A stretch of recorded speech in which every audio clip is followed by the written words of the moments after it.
Ja vlen për të blerë produktet koreane. Whole time. E para është blush në formën e një manikyri.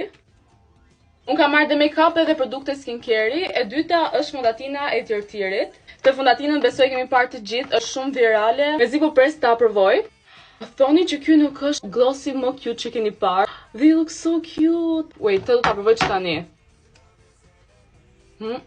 Dihet super e plot. I love it. Kalojmë te të tjera se kam dhe shumë për t'i treguar. Kam marrë gjithë këto lip glosset të ndryshme. 1, 2 dhe 3. Sikur jam e fundi që i përdor këto lip glosset sepse i kam parë që i përdorin të gjithë. Kam parë vetëm reviews të mira për këto. Nuk e di kë nga këto do provoj para, po më thoni në komente kë doni ju të shikoni. Këto janë 3 shadesat. Kam përshtypjen se kjo më e errta do jetë ajo që do vendos çdo ditë. Nuk kisha si mos të merrja një lip tint.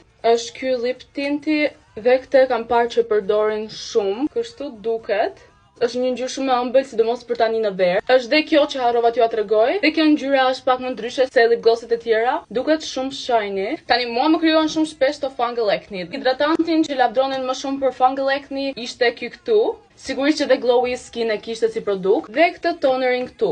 Do i përdor këto për një javë dhe do vi përsëri për t'ju treguar nëse kanë efekt apo jo. Dhe ky produkti nga Milk Touch. Dhe kam marrë Enkas kur dal jashtë dhe dua të bëj set lëkurën. Ka dhe këtu poshtë një powder puff. Më thoni në komente kë nga këto doni të shikoni para. Skincare siç tash do të tregoj mbas një jave që ta shikoj tamam nëse ka efekt apo jo. Po më thoni nëse doni të shikoni fondatinën para, lip glosset apo se si duket ky blushi.